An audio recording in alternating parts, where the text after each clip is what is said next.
मैथिलानीश्वर में अहाँ सबके स्वागत अछि। अहाँ सब ले एगोट बियाह गीत लऽ कऽ अयलहुँ हन। बियाह गीत में जखन बर के मड़बा पर कपड़ा बदलबबै छनि बियोहती, ओहि घड़ी के गीत छी।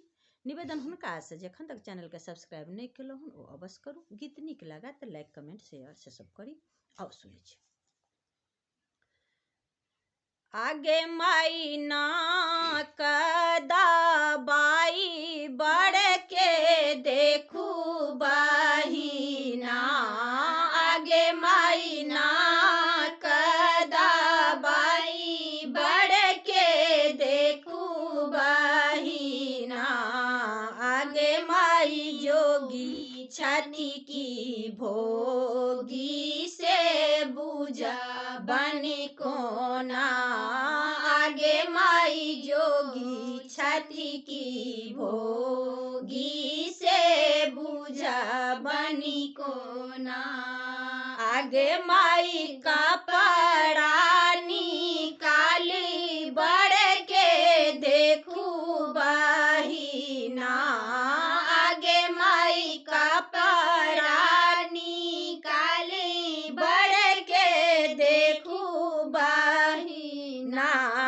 आगे माई मोट छठी की पातर से बुझा बनी कोना। आगे माई मोट छठी की पातर से बुझा बनी कोना।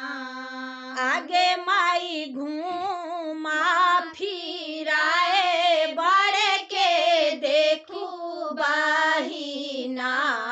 आगे माई घूमा फिराए बड़ के देखू बहिना। आगे माई नांगड़ छठी की लूला से बुझा बनी कोना। आगे माई नांगड़ छठी की लूला से बुझा बनी कोना।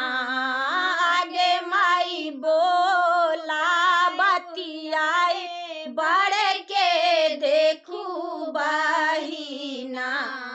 आगे माई बोला बतियाई बड़ के देखू बहिना।